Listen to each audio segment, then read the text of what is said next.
dando continuidade aí que a gente começou com a estática da partícula, né? Para localizar vocês em termos do que a gente tá fazendo, né? Nós estamos aqui, lei de Newton, estática newtoniana. O que a gente vai fazer agora é falar um pouco sobre as forças de atrito no caso estático, para depois a gente passar para o dinâmico e aí sim forças de atrito no caso dinâmico. O caso dinâmico, quando tem variação de velocidade, né? Forças não. Então, a gente continua com a estática de Newton, lembrando que, de acordo com a primeira lei de Newton, equilíbrio pode ser estático ou dinâmico. O equilíbrio estático, objeto parado, equilíbrio dinâmico, movimento retilíneo uniforme. Entretanto, em um ou outro caso, o que caracteriza o estado de equilíbrio é que a soma de todas as forças que atuam no sistema é igual a zero. Então, a gente vai continuar nessa condição de soma total de forças igual a zero. E uma força importante que nós até agora não consideramos é a força de atrito. A força de atrito, ela tem essencialmente três tipos, né? O atrito entre dois objetos sólidos, que está aqui destacado porque é o único que a gente vai estudar matematicamente. O atrito entre um sólido e um fluido. Fluido, tudo aquilo que pode fluir, então isso inclui gases e líquidos, né? E o atrito entre dois fluidos. Por que que nós não vamos estudar sólido, fluido, fluido, fluido? Devido ao alto grau de complexidade matemática no tratamento deles, né? O sólido-sólido é o único que tem aí uma forma matemática tratável, acessível, e esses dois casos a gente vai só citar e fazer até alguns exemplos, mas sempre do ponto de vista de perda energética, tá? Não de modelo de sólido-fluido ou fluido-fluido. Sólido-sólido é o mais simples, é aquele em que nós temos dois objetos sólidos, um atritando contra o outro, e a gente vai inicialmente estudar quando o atrito é suficiente para que não ocorra é, desequilíbrio, para que não ocorra soma de forças diferente de zero. Tá? O atrito sólido-fluido é aquele que envolve uma superfície sólida com um fluido. Por exemplo, um automóvel contra o ar, né? O atrito do ar na superfície metálica do automóvel é um sólido fluido. Superfície de um avião no ar também é um atrito sólido fluido. Um barco, né, trafegando na água, o atrito entre o líquido, a água e a superfície do barco é um atrito sólido fluido. Tá? Como é que se estuda hoje o atrito sólido-fluido, que ele é importantíssimo na aerodinâmica dos automóveis, dos aviões, etc. Bom, ele é extremamente complexo, porque depende da viscosidade do fluido, depende se o fluido tem ou não vórtices, se é um fluido contínuo, né? Por exemplo, uma coisa é um vento contínuo, outra coisa é um vento cheio de vórtices. Vórtices seriam giros do vento, né? E com ventos em direções diferentes, isso tudo dificulta muito o estudo do atrito sólido-fluido. Em geral, o estudo desse tipo de atrito é feito usando os chamados túneis de vento. Túneis de vento existem desde aqueles relativamente pequenos, com 50, 100 metros de comprimento, onde os objetos que são colocados lá para serem estudados normalmente são miniaturas, né, dos objetos, são protótipos, até túneis de vento muito grandes, como aqueles em que você coloca um automóvel contra o túnel. Né? O que é um túnel de vento? É uma área onde eu tenho fluido controlado, né? Eu tenho um controle sobre o vento que vai incidir no objeto, e eu posso colocar esse vento mais forte, menos forte, com vórtices, sem vórtices, né? Giro, sem giro. Existem inúmeros modelos de túnel de vento. Aqui em Taubaté nós temos um pequenininho na Unital, de uns 50 metros no máximo. Temos no CTA alguns túneis de vento mais sérios, mais sérios, em que sentido mais sérios? Maiores, né? Onde se pode fazer alguns trabalhos mais potentes. Então, a gente tem deixa eu colocar aqui para vocês algumas imagens de túnel de vento.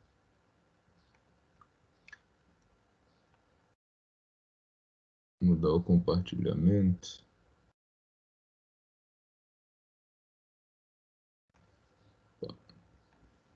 Então, olha só, isso aqui é um túnel de vento bem pequenininho, né? O que que ele tem aqui? Uma área de teste. Vocês veem que isso aqui está em cima de uma mesa. Ele tem 1 metro de comprimento, mais ou menos, né? O que que ele tem? Ele tem um vento controlado, que eu controlo aqui com um gerador aí de vento. E aqui dentro eu coloco um objeto pequeno para ver como ele se comporta diante desse túnel de vento. Então, ele pode ser aí colocado em cima de um pequeno laboratório, né? A gente tem túneis de vento desse tipo, como esse aqui, né? Um túnel de vento pequeno. Vocês veem que isso aqui é uma bancada, um pouco maior do que aquele anterior, mas ainda assim um túnel de bancada. Que tipo de objeto eu posso estudar? Objetos pequenos que ocupem essa região aqui central, né? Que é onde eu tenho o controle sobre o que está acontecendo. Nós temos túneis de vento um pouco maiores, como este daqui, tá? Aqui é só uma parte dele, está sem o tubo. Esse aqui seria um tubo de vento aí da faixa de uns 100 metros, mais ou menos, até 100 metros, né? Não muito... Já suficiente para colocar um objeto de porte médio. E temos os túneis de vento super, hiper profissionais, usados para testar automóveis e até mesmo objetos maiores, como este daqui, né? Aqui esse túnel isso aqui tudo é o túnel de vento. O que que vai ser testado aqui, né? Como que esse carro de Fórmula 1 responde, esse carro de corrida, não sei se é de Fórmula 1, responde aí a passagem do ar por ele, um ar com maior velocidade, com menor velocidade, tá?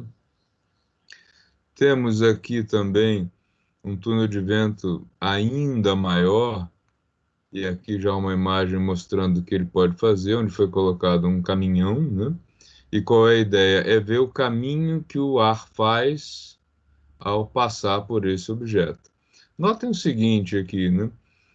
Qual é a função desta peça, que muita gente acha que é um mero enfeite, no caminhão?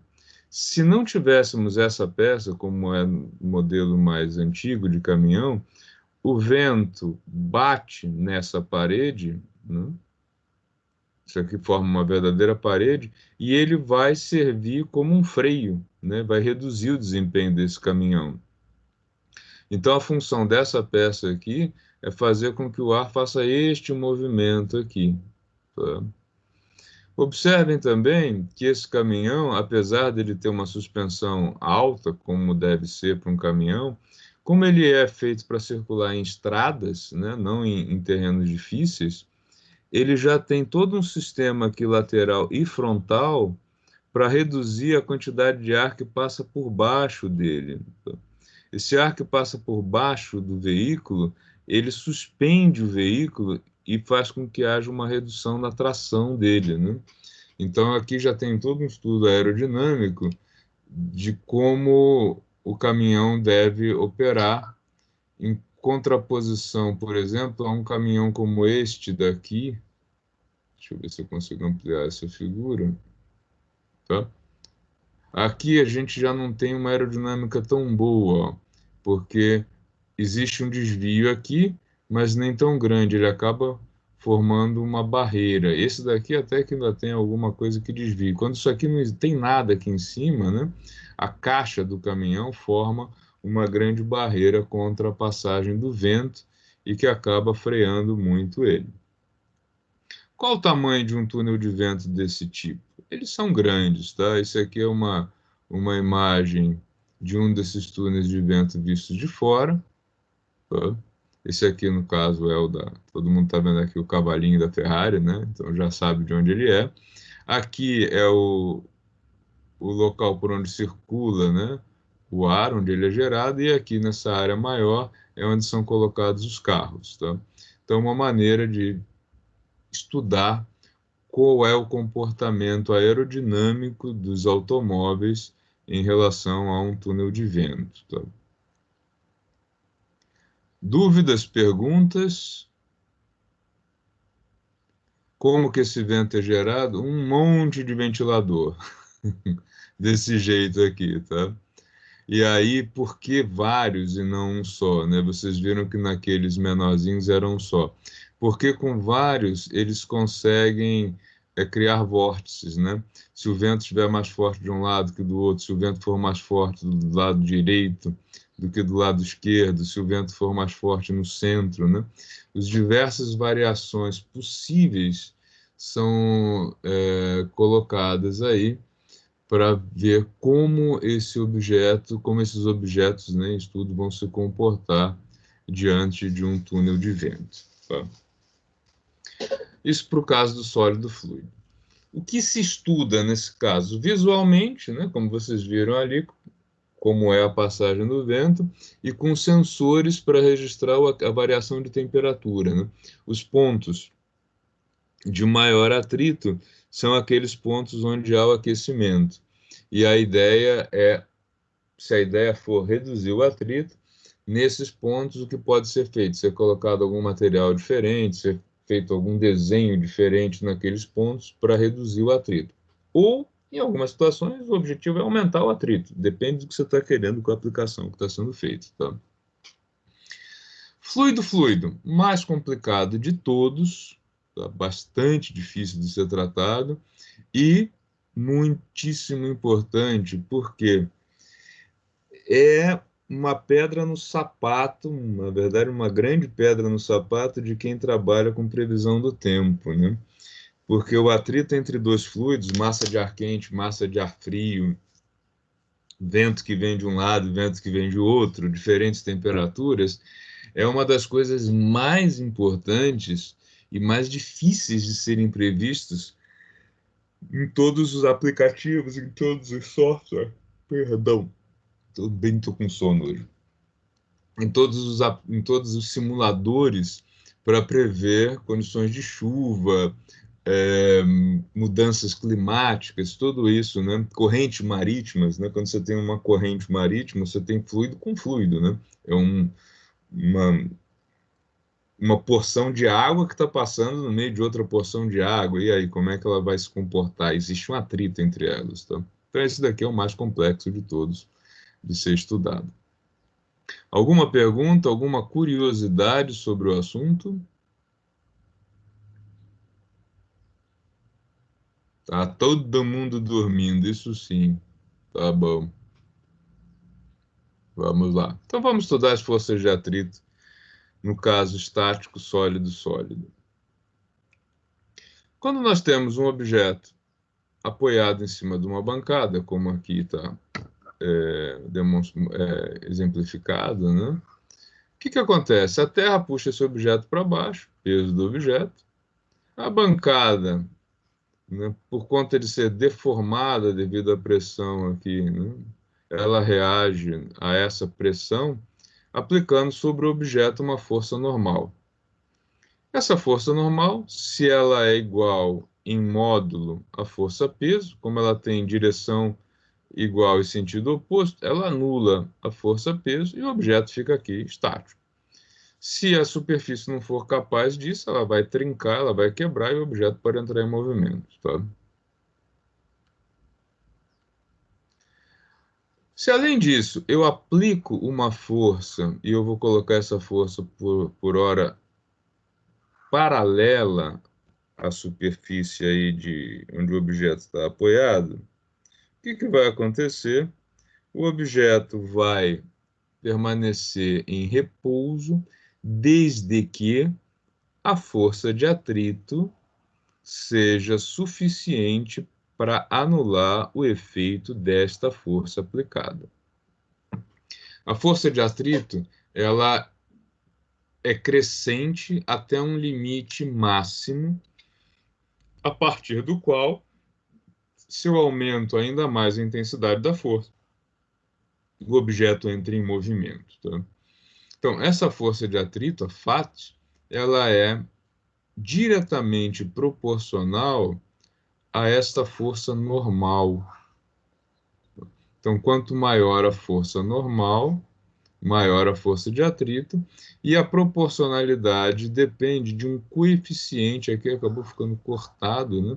Esse cara daqui é o coeficiente de atrito estático, que depende dos tipos de superfície, né? Quanto mais rugosas ou quanto mais porosas, maior vai ser esse coeficiente de atrito. Por exemplo, borracha, né? Uma superfície com borracha, ela tem uma aderência muito grande a outra superfície e acaba tendo um coeficiente de atrito maior. Duas superfícies polidas, até um certo limite, o coeficiente de atrito fica menor. Por que até um certo limite? Existe um limite do grau de polimento entre duas superfícies sólidas que eu começo a favorecer o surgimento de soldas entre as superfícies. Por exemplo, duas superfícies metálicas polidas, um grau de polimento normal que a gente está habituado, elas têm um coeficiente de atrito baixo entre elas. Mas se nós colocarmos duas placas de vidro uma em cima da outra sem nada no meio, o atrito é enorme entre elas. Por quê? Como a superfície do vidro tem um grau de polimento muito alto, quando eu coloco uma placa de vidro sobre a outra, eu formo ligações moleculares entre as duas partes, uma espécie de solda, né? E isso vai fazer com que o coeficiente de atrito entre duas placas de vidro seja muito grande. Por isso que normalmente quando você coloca vidro com vidro, você coloca alguma coisa no meio, papelão, ou pelo menos uma camada de água, né? De um líquido, ou óleo aqui, para não favorecer essa ligação molecular aqui entre as partes. Então, o grau de polimento, ele reduz o coeficiente de atrito até um certo limite. Tá? Vamos analisar agora o caso de um plano inclinado. Tá? Eu tenho aqui uma superfície com uma inclinação θ, eu coloco um objeto e ele permanece em equilíbrio estático. Pensem, por exemplo, que você coloca um livro em cima de uma mesa e você pode inclinar essa mesa. Tá? Existe um ângulo θ, limite, a partir do qual, se eu aumento, o objeto entra em movimento. E até aquele ângulo, né, de zero até aquele ângulo colocado como limite, o objeto não entra em movimento. Tudo bem com essa figura? Conseguem visualizar isso? Se quiserem brincar aí com uma mesinha ou com uma tábua em cima da mesa, fiquem à vontade. É essa a ideia mesmo, né? Você vai suspendendo o objeto de um lado só, né? E aí chega num ponto em que, a partir dele, se eu levanto mais, o objeto desce, né? Seria o máximo ângulo para o qual o objeto permanece em equilíbrio estático. O que acontece na medida em que você aumenta este ângulo? Vamos analisar agora do ponto de vista das forças, tá? O que nós temos no caso estático, plano, é isso aqui.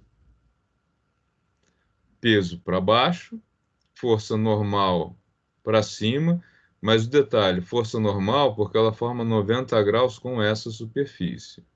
Força aplicada para cá, força de atrito para lá. Tá? Vamos deixar por hora essas duas forças de lado, aliás, a força aplicada de lado. Se eu não tenho nenhuma força aplicada, nesse caso plano, força de atrito não aparece. Força normal e força peso apenas vão atuar.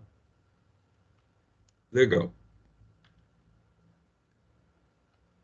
Quando eu começo a inclinar o objeto, o que que vai acontecer? A força peso continua atuando aqui, né, para baixo, como é, por exemplo, o caso de um prumo, né? Ele aponta diretamente para o centro da Terra. Mas, como eu tenho agora uma inclinação na base onde o objeto está apoiado, eu posso dividir essa força-peso em duas componentes. Uma que eu chamei aqui de PY, cuja função é pressionar o objeto contra a superfície de apoio. E outra componente, Px, que tende a puxar o objeto plano abaixo. Como o peso não muda, o peso continua sendo o mesmo, isso significa que a pressão que esse peso vai exercer sobre a superfície vai reduzir, porque Py reduz e Px aumenta na medida em que eu vou aumentando esse ângulo de inclinação. Então, ó, o peso total está aqui, ele não vai mudar. O quanto que o peso pressiona a superfície diminui na medida em que eu aumento a inclinação e aumenta proporcionalmente o Px. Daí, se eu tiver uma superfície extremamente polida, né, bem polida, os dois, o objeto e a superfície de apoio, o que vai acontecer é que esse Px vai colocar o objeto em movimento. Se o objeto não entra em movimento, é porque alguma força está anulando o efeito da componente Px, que é a força de atrito. Tá? Então, na medida em que você vai inclinando o objeto, a força Px vai aumentando e a força de atrito também. E Py vai diminuindo e força normal também vai diminuindo. Até um certo limite em que as rugosidades entre as duas superfícies, as imperfeições aí entre as duas superfícies, não vai ser mais suficiente para manter o objeto estático. E aí, Px vai superar a força de atrito e o objeto vai descer. Nós vamos, por enquanto, estudar até o limite máximo em que Px é contrabalançada, né? Px é anulado pelo efeito da força de atrito, tá? Nesta situação, nós temos que Px, que é P seno θ, a gente já vai ver por quê, seno θ, e Py, que é P cosseno θ. Px vai ter o mesmo módulo que a força de atrito, mesma direção em sentido oposto, e Py vai ter o mesmo módulo, mesma direção em sentido oposto da força normal. Tá? Pessoal, até aqui tudo bem? Alguma dúvida? Tudo bem, professor. Tudo bem? Tudo certo. Tudo bem, professor. Ok. Tá? Eu vou mostrar daqui a pouquinho por que este ângulo aqui é igual a este ângulo. Por enquanto, peço só que acreditem em mim. Tá? Se o Professor, ângulo... Oi. vamos supor assim, se o objeto for objeto assim, tem o seu peso no máximo assim, o ângulo tem que ser maior? Espera aí, peso do objeto não muda. Você quer dizer um objeto muito pesado? Sim. Depende mais do tipo de superfície que do peso do objeto. Tá? Porque se você coloca um objeto muito, muito pesado, mas a superfície for extremamente polida, por exemplo, forem duas superfícies metálicas, você precisa de um ângulo não muito grande. Agora, se você tiver uma peça de metal leve e a superfície for de borracha, você pode levantar bastante que ele não vai descer. Entendi. Tá? Então depende dos dois fatores, mas o mais preponderante aí é o tipo de superfície que você tem. Por exemplo, qual é o problema do pneu do automóvel, né? O pneu do automóvel, enquanto ele está novo, ele tem uma aderência muito boa no asfalto de boa qualidade, claro, né? Mas mesmo esse pneu super novo, se ele vai para uma região onde não tem aquela rugosidade do asfalto, ele sai patinando. É o que acontece, por exemplo, quando ele passa numa lâmina d'água. O peso Quando a do... gente desce a serra, né, também. Mas nem estou colocando ainda a inclinação, tá? Pense que Ah, quando sim. você mudou a superfície, o atrito muda completamente. Inclusive, se tiver óleo na pista, você não tem mais atrito quase que nenhum. O carro vai embora, né? Quando a gente está caminhando, por exemplo, se você está caminhando com numa superfície como um cimento, tá? Um cimentado, você tem uma aderência muito boa, né? O atrito. Imagine que você tem uma rampa, boa lembrança, que você tem que subir uma rampa aqui, né? Você está com um calçado sola de borracha e a rampa é de cimento, um cimento meio rugoso, tipo contrapiso. Você consegue se manter em pé com uma inclinação alta, e se você tiver que subir essa rampa, não é tão difícil.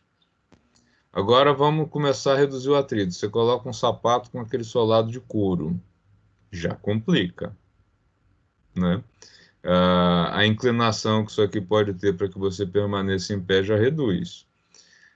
Se o solado for de couro do sapato e o piso for de madeira polida, qualquer pequena inclinação aqui você não vai conseguir ficar em pé, né? E o seu peso continua o mesmo, tá? Então depende mais da superfície do que da massa do objeto, tá? Então olha só, respondeu a tua pergunta? Entendi. Deu Entendeu? pra clarear. Legal. Obrigado. Olha só, você pode inclusive testar isso, por exemplo, se você tiver uma mesinha pequena com tampo de forma, que tipo a gente tem na faculdade, se você colocar uma borracha, a calculadora e um livro e inclinar, você vai ver que a borracha que é a mais leve é a que vai aguentar a maior inclinação sem cair, devido à adesão dela à superfície, tá? Então, olha só, quem é o PX, quem é o PY? PX, P seno de θ, PY, P cosseno θ. Tá? Até porque, ó, quando esse ângulo estiver zerado, né, o objeto aqui em cima, o que acontece? A componente PX é zero e a componente PY é igual ao peso, né? E aí o seno e o cosseno acompanham isso, né? Seno de zero é zero, cosseno de zero é 1. Quanto maior o ângulo, quanto maior essa abertura, maior vai ser o valor de Px, porque o seno cresce aí a partir de zero até o valor máximo, 1, e o cosseno decresce, né, a partir do 1 até zero, no caso extremo em que isso daqui virá 90 graus. Tá? Então, nós precisamos usar isso e impor que o equilíbrio depende de Px ser igual à força de atrito, isso, anular isso, e Py ser igual à força normal, tá? Ou seja, Px, P seno θ, igual a φ, Py, que é o P cosseno θ, igual à força normal. Se eu dividir esta equação por esta, o que eu vou ter? P sobre P, seno sobre cosseno, tangente. Força de atrito sobre força normal. O modelo matemático que a gente está usando é de que a força de atrito é igual a um número chamado coeficiente de atrito estático vezes a força normal. E aí, quando eu substituo isso aqui, eu vou ter que o coeficiente de atrito estático é igual à tangente desse ângulo. Tá? Então, com isso, a gente tem uma maneira bastante simples, né, de medir o coeficiente de atrito entre duas superfícies. Né? Basta que você tenha uma superfície com um material que você tenha controle sobre o ângulo, pode ser uma base com um transferidor aqui, você vai elevar essa superfície até o maior ângulo para o qual esse objeto permanece em equilíbrio. Passou 1/10 de ângulo disso, o objeto entra em movimento. Então, o máximo. Chegou no máximo, mediu o ângulo, a tangente dele é o coeficiente de atrito estático, tá? Entre as duas superfícies. Então, é uma maneira prática de saber qual é o coeficiente de atrito estático entre uma superfície e outra. Varia de superfície para superfície? Sim. Se eu pegar uma mesma placa aqui e colocar objetos de materiais diferentes, esse coeficiente vai variar. Se eu pegar objetos diferentes do mesmo material, ele não vai variar, porque depende do material, tá? Então, vamos ver aqui um exemplo agora em que eu tenho o objeto apoiado numa superfície, mas eu sei que o coeficiente de atrito não vai ser suficiente para manter o objeto parado. Então, eu preciso aqui de um contrapeso. Tá? Eu já sei qual é o coeficiente de atrito entre esses dois objetos, porque eu conheço, né, o material. Ele é de 0,2, são superfícies relativamente polidas, né? E eu quero saber qual é o contrapeso para apoiar uma massa de 60 kg. Tá? Isso aqui é o princípio do elevador, né? Na prática, hoje, a gente se faz isso, na maioria dos casos práticos, não com contrapeso, mas com um motor, né? Mas originalmente era o contrapeso mesmo, né? Então, aqui nesse caso, eu preciso saber qual é o contrapeso que mantém o objeto parado.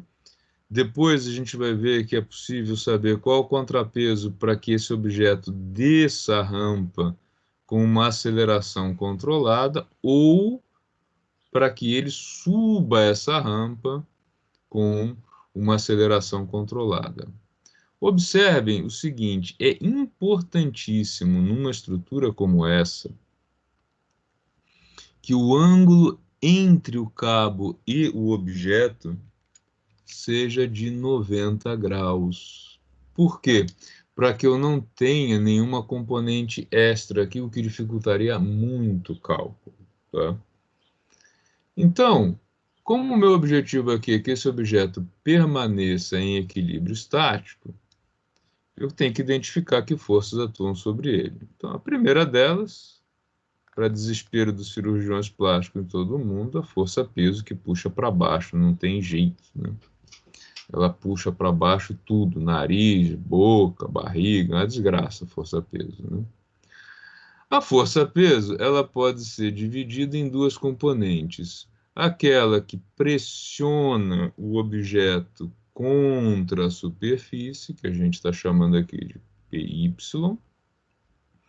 e aquela que puxa o objeto rampa abaixo, que a gente está chamando aqui de PX. Tá?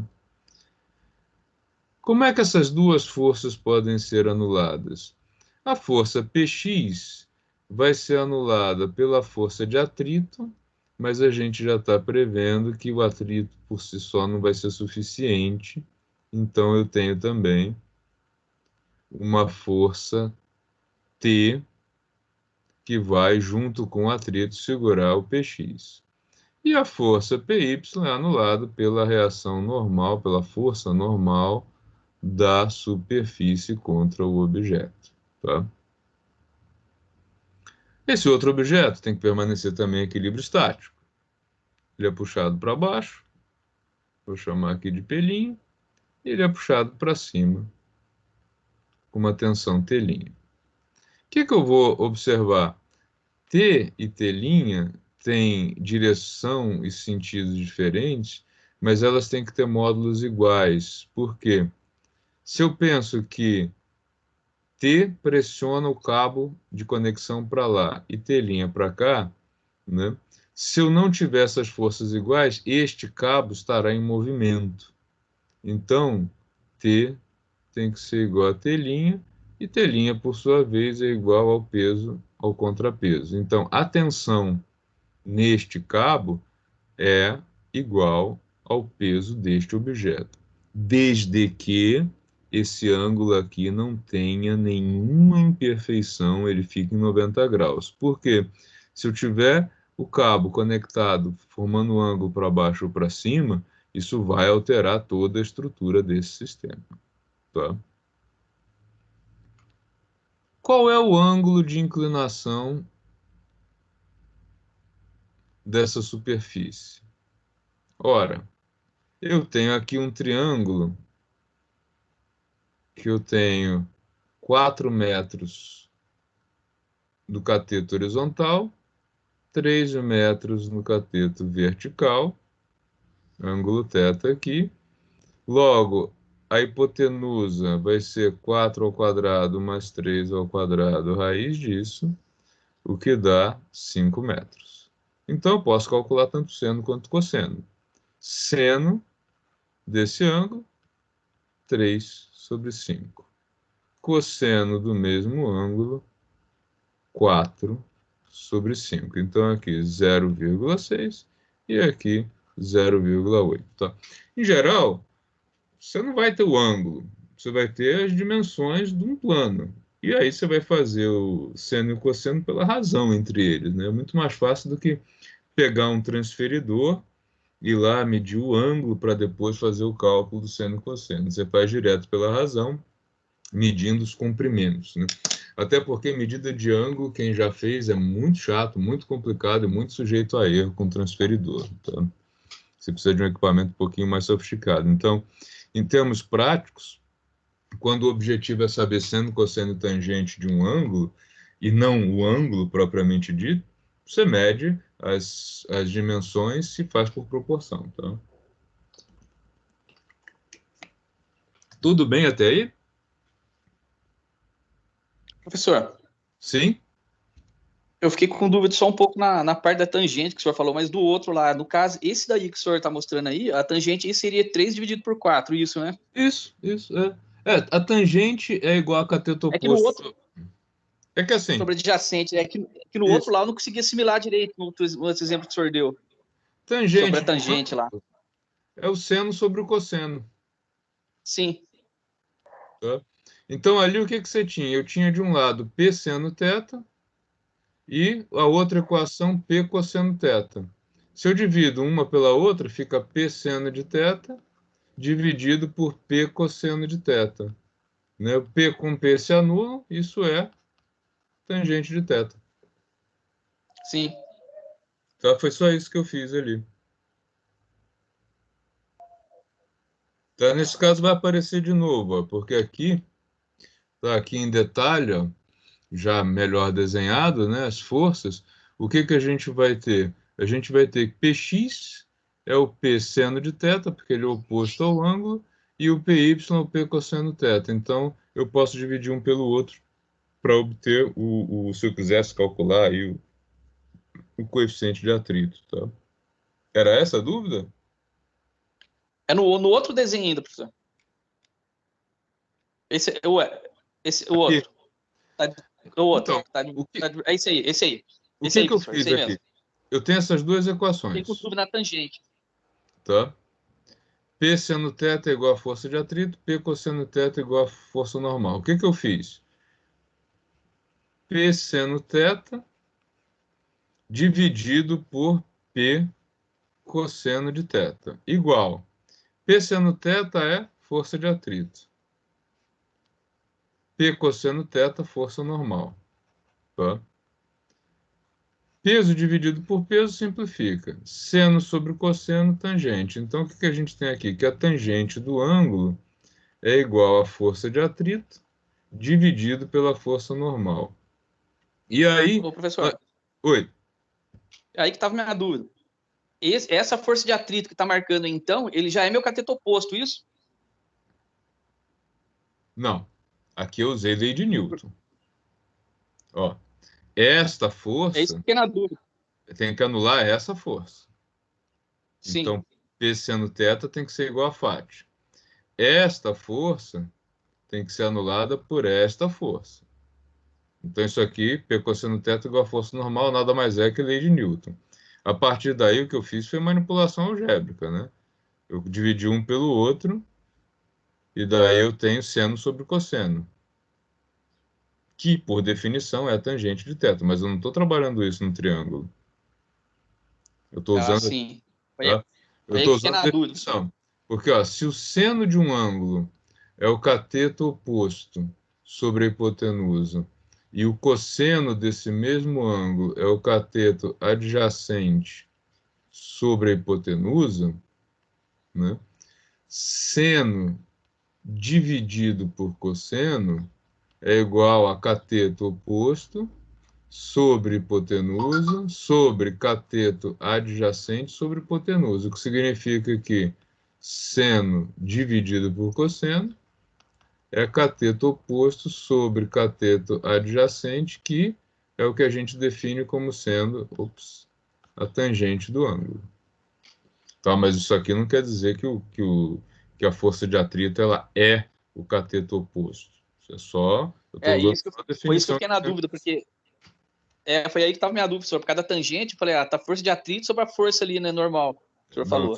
Eu fiquei na dúvida por causa disso. aqui eu só peguei as duas equações que eu tirei lá da imposição da primeira lei de Newton para trabalhar com elas algebricamente. Não foi nenhuma, não é Ah, geométrico, sim. tá? Ah, sim, professor. Tá bom. Agora entendi. Obrigado, senhor. Nada. Olha só, nesse esquema daqui, o que que nós temos, né? Nós temos aqui as seguintes imposições. Tensão, que é igual a T', que vai ser igual ao peso que está pendurado ali, né? Então, essa força aqui, no final das contas, ela é determinada pelo peso desse contrapeso, desse objeto. Px, que é o peso do objeto que está pendurado vezes o seno do ângulo, esse cara daqui, ele tem que ser anulado pela tensão. Então, o que que nós temos de resultado? Que para que não tenha movimento no eixo x, tá? Força de atrito e tensão juntas têm que anular Px. Ou seja, Px tem que ser igual a T mais força de atrito. Ou ainda, P seno θ tem que ser igual ao P', que é o contrapeso, mais força de atrito. Então, essa equação daqui, é a imposição da primeira lei de Newton, para que o objeto não tenha nenhum movimento ao longo do plano. E o movimento vertical, eu preciso garantir que a superfície seja capaz de exercer uma força normal igual ao PY, ou seja, que a força normal seja igual ao P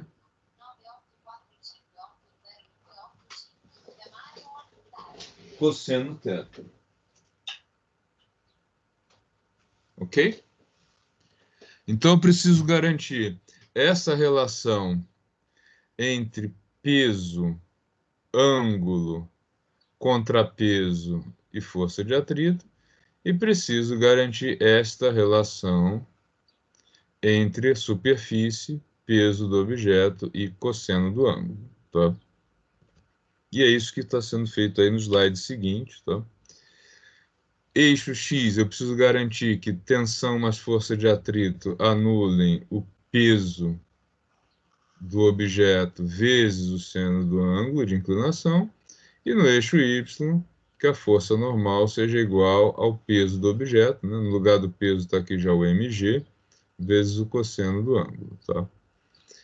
Como nós temos como calcular o seno e o cosseno, e o coeficiente de atrito foi dado, ele já era conhecido nesse caso, o que que a gente vai ter daqui? Nós vamos chegar no resultado em que tensão é igual ao peso lá pendurado, ao mzinho, estou pegando essa equação aqui, tá? Ó, no lugar do T, vai entrar o Mzinho G. No lugar da força de atrito, vai entrar o Mi, força normal. Seguindo, Mg, seno de θ. Então, ó, contrapeso mais força de atrito anula componente x do peso do objeto apoiado. Mas quem é essa força normal? Essa força normal, ela está ligada, né, à reação do plano sobre o objeto. Então, substituindo aquilo ali, eu tenho que contrapeso vezes gravidade mais coeficiente de atrito vezes força normal é igual a massa do objeto, gravidade, seno do ângulo. O meu objetivo aqui é calcular o contrapeso. Se eu olhar para essa equação, todo o restante eu tenho os valores. Então, olha só. Massa é o que eu não tenho. Gravidade, 10. Coeficiente de atrito está lá no enunciado, 0,2. A massa do objeto apoiado é 60. Gravidade, 10. Cosseno de θ a gente calculou, 0,8. Do outro lado, massa do objeto apoiado, 60 kg, gravidade 10, e seno do ângulo 0,6. Tá? Então, agora eu tenho como calcular o valor do contrapeso que vai deixar esse objeto apoiado de maneira estática, que é o que está feito aqui, né, no passo a passo. Tá? Então, aqui resultado a gente chega que, substituindo os valores, que a massa de 26,4 kg é a massa que vai deixar o objeto estático apoiado neste plano inclinado. Se a massa for maior do que 26,4, ela vai colocar o objeto em movimento subindo. Se ela for menor, o objeto vai descer o plano. Com tanto a subida quanto a descida, aí eu posso controlar, porque eu posso dizer o quanto que ele é maior ou menor. E com exatos 26,4, eu vou ter a estrutura estática sendo mantida ali durante o tempo que for necessário, tá? Então, voltando aqui à imagem, eu cheguei à conclusão que para equilibrar a massa de 60 kg neste plano inclinado, eu preciso de uma massa de 26,4 kg para manter o equilíbrio.